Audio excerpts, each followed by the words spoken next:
Hello there, I'm Heidi Adams in for Esther Gitui-Hewitt. It is Monday, August 1st, and this is Africa 54.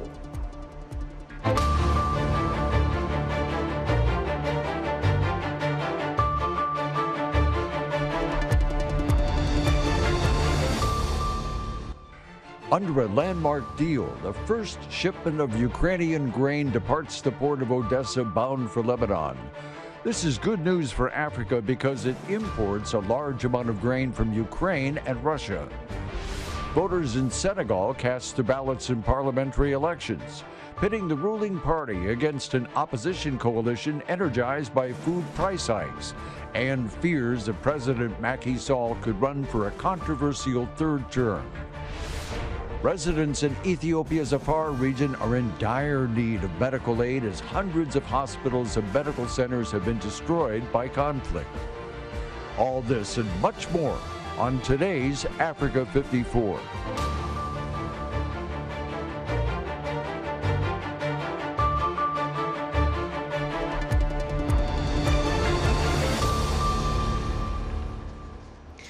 The first shipment of Ukrainian grain since the Russian invasion in February left the port of Odessa on Monday morning, bound for Lebanon, under a landmark deal to lift Moscow's naval blockade in the Black Sea. Now, this is, of course, positive news for Africa because the region imports a large amount of grain from Ukraine and Russia. Now, officials say the Razoni cargo ship registered in Sierra Leone is making its way through a specially cleared corridor in the mine-infested waters of the Black Sea with 26,000 tons of maize on board. United Nations Chief Antonio Guterres, who brokered the plan along with Turkey, welcomed the announcement, while Kiev says it will bring relief for the world if Moscow holds up its side of the accord. Now, the 5-month halt of deliveries from war-torn Ukraine, one of the world's biggest grain exporters, has contributed to soaring food prices. You may have felt it hitting some of the world's poorest nations in Africa especially hard. And joining me now to help us understand what this latest news out of Ukraine means for countries in Africa, I'm joined live via Skype by Ken Kashinga. He's the chief economist at Mentoria Economics. He joins me from the Kenyan capital of Nairobi. Ken, thank you so much for joining us. We don't have a lot of time here. I just want to get your take on the latest news. What does this mean for African countries? And might we see a same queue like we did with vaccine rollouts? And where would that place Africa? Well, there was a universal sense of relief when MV Razoni left the port of Odessa earlier this morning at 9:15. It also helps that it's a Sierra Leonean ship, although the first point of call will be Lebanon, but it is expected to make more calls on the west coast of Africa. Obviously, many countries in Africa, look at countries like Egypt, import about 50%. Right here in Kenya, we import about 80% of our wheat from countries such as Russia and Ukraine. So there is a sense of relief, particularly because also the United Nations is involved in this arrangement, and it's likely to be more sensitive to the plight of African countries.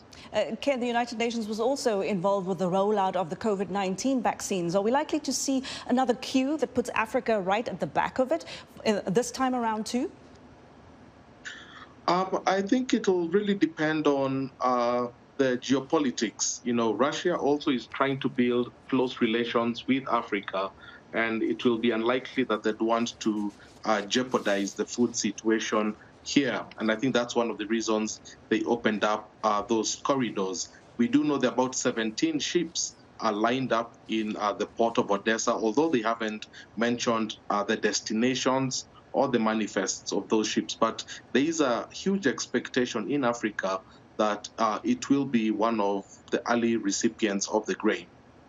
Well, Ken, thank you so much for your time. That was economist Ken Kashinga speaking to me via Skype from Nairobi, Kenya. Well, now police say 2 people were killed on Monday in alleged police shooting during protests over the cost of electricity in a South African township.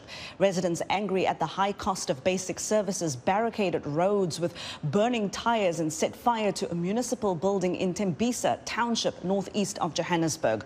Protests over poor services occur regularly in South Africa, which is battling some of the highest unemployment and crime rates in the world. An investigation into the killings is now underway. Well, staying in that country, police in South Africa say 8 women were gang raped and other video film crew members were severely assaulted Friday. 84 men have appeared in court on various charges following the brutal attack near mines in the town of Krugersdorp near Johannesburg. And at a press conference, South Africa's Police Minister Becky Cele called the rape of the young models at a music video shoot by gunmen last Friday, quote, the shame of the nation. District Police Commissioner Fred Kekana said it's one of the worst crimes he's been involved with in his 27 years on the force. The National Commissioner of Police, Fani Masemola, says scores of people were arrested. They were found to be illegally in the country, but none have been linked to the attack on the young women. Well, moving to Senegal now, where President Macky Sall's ruling coalition is claiming an early victory following Sunday's legislative elections. But the announcement of a partial results Monday was immediately disputed by the main opposition coalition. The vote is seen as a litmus test for Senegal's 2024 presidential election. The ruling coalition claims it has held onto a majority in Parliament following Sunday's vote, and President Sall praised the election process.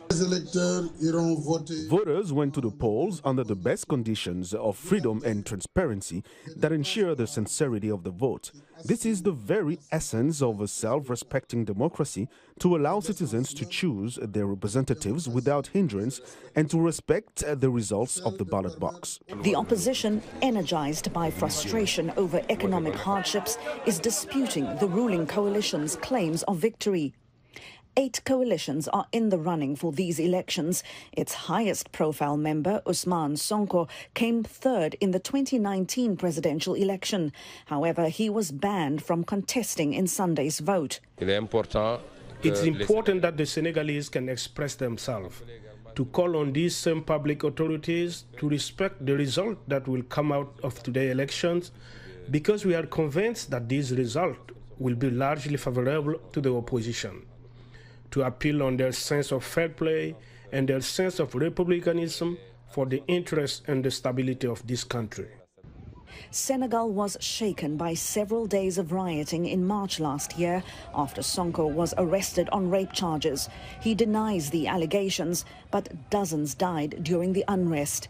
The parliamentary elections come amid an increasingly acrimonious political landscape and follows municipal elections in March, in which the opposition won in major cities. Sunday's ballot will decide the 165 seats of Senegal's parliament, currently controlled by the president's supporters. Final results are expected on Tuesday.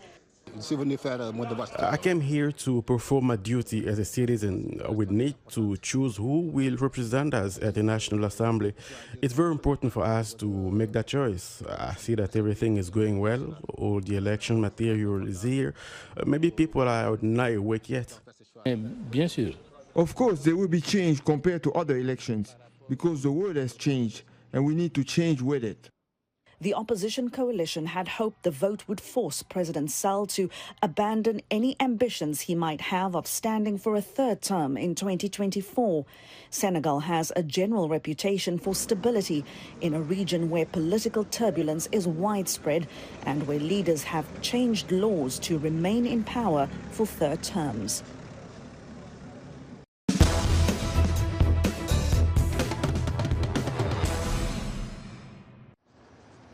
Kenya's Deputy President William Ruto is running in the August 9th presidential election on a platform of growing the economy and tackling corruption as he tries to woo voters hit by a rising cost of living.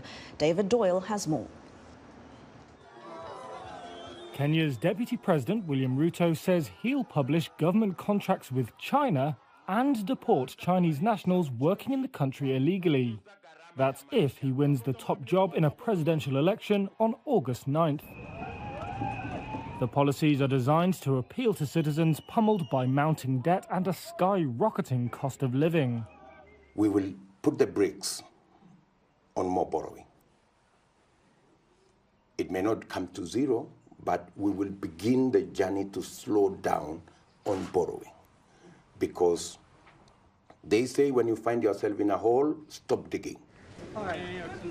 Kenya, which has a 2022 to 2023 budget of just under $28 billion, has a deficit of 6.2% of GDP and owes China about $8 billion. That debt has funded an infrastructure building spree under President Uhuru Kenyatta. The contracts are not public, and some Kenyan organizations have lodged court cases to try to force full disclosure of the deals. Ruto says his is an economic platform. But that economic platform includes public resources, which means we have to tackle corruption head-on, right? And in fact, in this election, we are probably the only team that has a plan on how to fight corruption. His main rival, Raila Odinga, has also vowed to tackle corruption and the cost of living. Ruto has painted the election as a clash between hustlers and dynasties. The hustlers are Kenya's poorest, who he has vowed to lift up. Dynasties is a jab at Odinga. This is his fifth crack at the presidency. It's also a dig at Ruto's current boss, son of Kenya's former president Jomo Kenyatta. Uhuru Kenyatta has backed Odinga in a bid to sideline Ruto, who the president describes as unfit for office. Kenyatta's embrace of his former rival over his deputy is not unusual for Kenyan politics, which is often driven more by personality, ethnic alliances and backroom deals than ideology. Well, David Doyle of Reuters filed that report. Meanwhile, opposition politician Raila Odinga is making yet another bid for Kenya's presidency on August 9th. But this time he has the support of former foe and current President Uhuru Kenyatta, who is not on the ballot due to term limit restrictions. Paul Ndio has more. Kenyans head to the polls to elect their next president on August 9th. Raila Odinga, the 77-year-old, long assumed to be the leader of opposition in Kenya, is contesting the elections for the fifth time.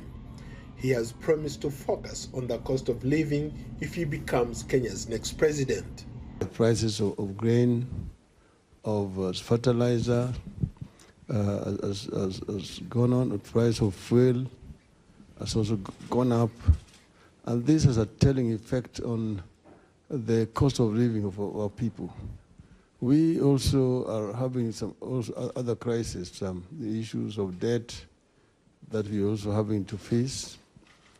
But we are confident that we can survive just like other countries are also surviving this crisis. Odinga is touting his long experience in national leadership, including a stint as Prime Minister. But this time, he has the support of President Uhuru Kenyatta. Odinga and Kenyatta set their differences aside 4 years ago after a bitter dispute following the 2017 vote. Their allegiance has increased the pressure on Kenyatta's deputy William Ruto, who has been very vocal about his presidential ambitions. Kenyatta's embrace of his former rival over his deputy is not unusual in Kenyan politics, which is often driven more by personality, ethnic alliances, and backdoor deals than ideology. Tom Boyer, a governance consultant, says this will be a close race. Odinga is leading by only 3 percentage points against his rival Deputy President William Ruto. Still, Mboya is seeing that Odinga and his running mate Martha Karua are gaining momentum, especially after they have come out strongly on ending corruption. I think the combination of those two personalities potentially leading a government that has articulated that it would seeks to deal conclusively with corruption is something that many Kenyans find comforting and probably even leading a number of Kenyans to that side of the political divide. Odinga's last 3 runs for office in 2007, 2013 and 2017, he led his supporters in protest at the outcomes or challenged them in court, saying his victories were stolen. Violent clashes have followed the 2007 and 2017 votes. Odinga and Ruto are battling it out on the campaign trail, especially in central Kenya, where Kenyatta's ethnic Kikuyu voters are up for grabs. Ruto was Odinga's ally in 2007 when the police cracked down on protesters and clashes eventually turned into ethnic attacks that killed more than 1,000 people in post-election violence. Ruto also teamed up with Kenyatta in 2013.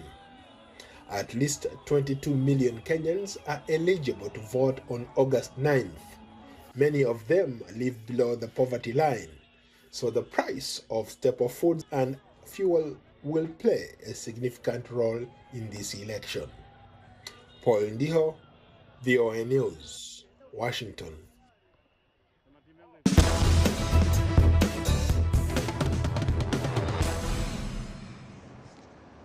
Regional authorities, medical professionals and residents of Ethiopia's AFAR region say they are in dire need of medical aid, with hundreds of hospitals and health centers destroyed by conflict. The World Health Organization says it is struggling to fulfill the country's needs as crises around the world intensify. Henry Wilkins reports from Berhale, Ethiopia. Mariam Abdallah Ali lost her daughter in May after the toddler swallowed an object found on the floor. When we went to the local health center, they told us they could not perform an operation on her because they didn't have the right equipment. They said we had to go to the city of Samara for the operation, but my daughter died on the way. Ali lives in the town of Bahale in Ethiopia's Afar region, where Tigrayan forces who occupied the region until April destroyed healthcare facilities before they left. The regional government says 60 health centres were put out of commission by the occupying forces, although Tigrayan forces and the Tigray regional leadership deny allegations. A doctor at the centre where Ali took her daughter said they no longer had the equipment to save her.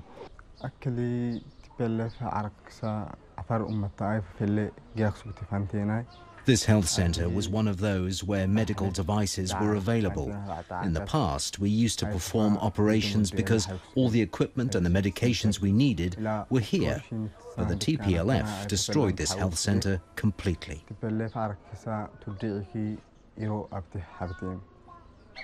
The Tigray People's Liberation Front, or the TPLF, did not respond to VOA's request for comment on the damage in the region. In nearby Kanaba district, a health centre was ransacked and severely damaged. The medical laboratories have been completely destroyed, and we cannot carry out health checks because we do not have medical equipment, even treatments for AIDS and diabetes. There is a big shortage of medications. Also, the lack of electricity has a negative impact.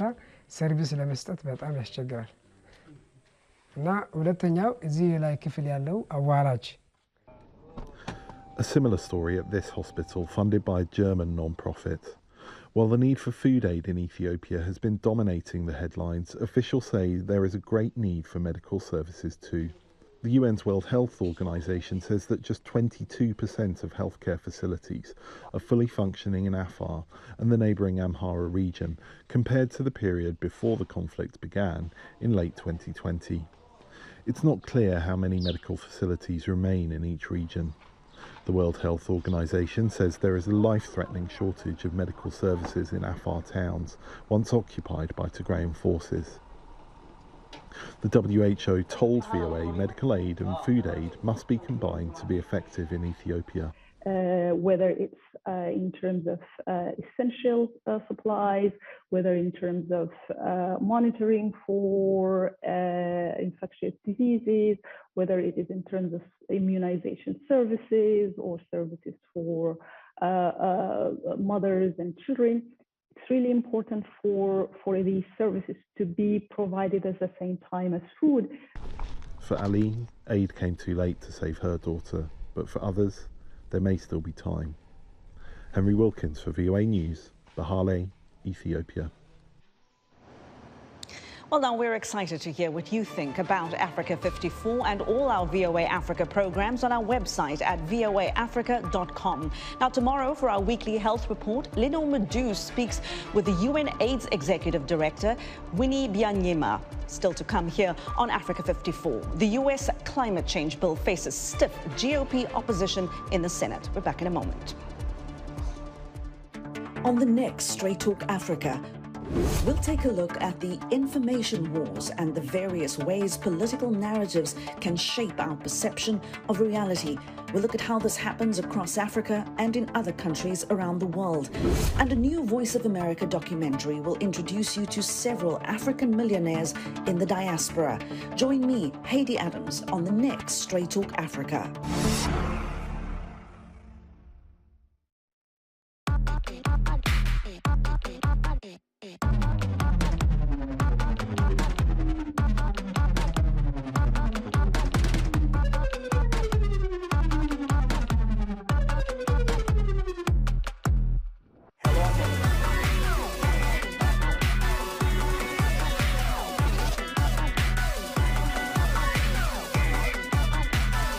From around the world.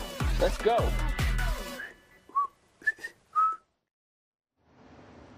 Well, in other news from Africa, soldiers fired warning shots Monday in Eastern Democratic Republic of Congo to disperse protesters approaching a United Nations peacekeeping base in Beni. The action comes just one day after 2 people were killed by members of the UN peacekeeping force. Medics say at least 6 people were killed Monday in southwest Libya and dozens were injured when a fuel truck exploded. And Sudan gets its first monkeypox case. A 16-year-old student was confirmed sick with the disease in Sudan's West Darfur state. That's according to a health ministry statement posted on its Facebook page.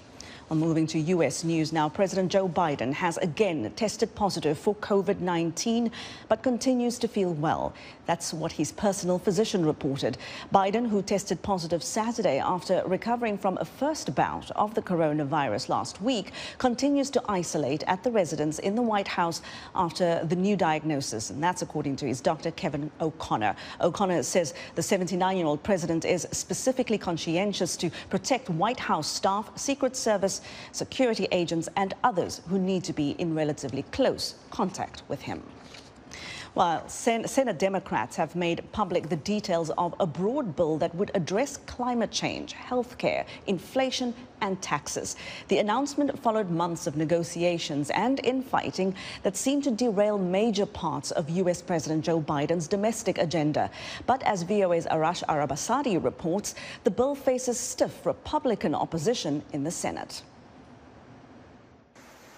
Climate scientists have for years pleaded with world leaders to do something, anything about the far-reaching effects of climate change. Pledging action was a cornerstone of U.S. President Joe Biden's election campaign. Members of the president's party coalesced late last week and announced the Inflation Reduction Act of 2022 that includes, among other provisions, the most ambitious climate agenda in the country's history. The bill will lower health care costs for millions of Americans. It will be the most important investment, not hyperbole, the most important investment we've ever made in our energy security and developing cost savings and job-creating clean energy solutions for the future. The announcement follows months of sometimes public disagreements between Senate Majority Leader Chuck Schumer and West Virginia Democrat Joe Manchin over what could and could not be in the bill. But last week, that all seemed to change. This is an Inflation Reduction Act. We're investing. We're not spending money. We're investing.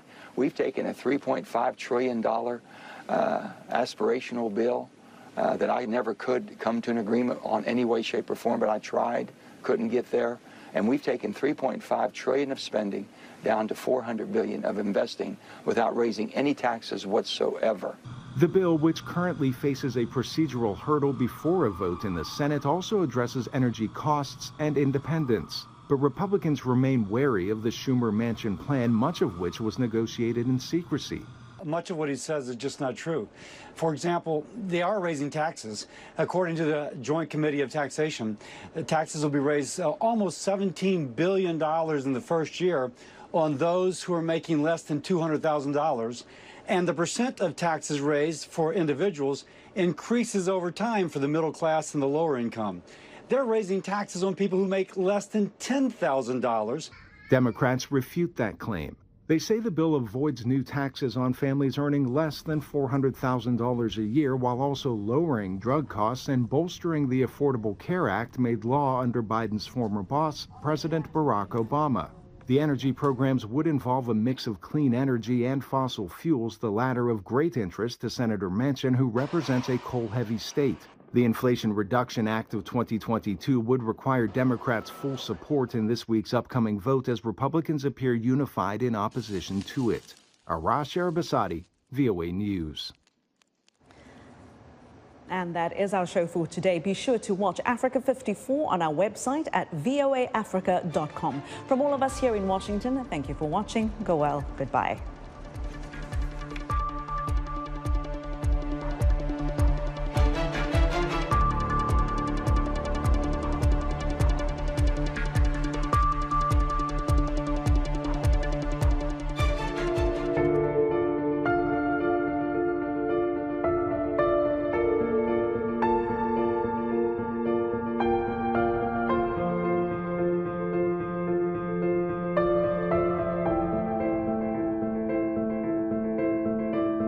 Harmful emissions are making our ocean warmer, more acidic, less productive, and we are driving rising sea levels. We cannot solve the ocean crisis without solving the emissions crisis.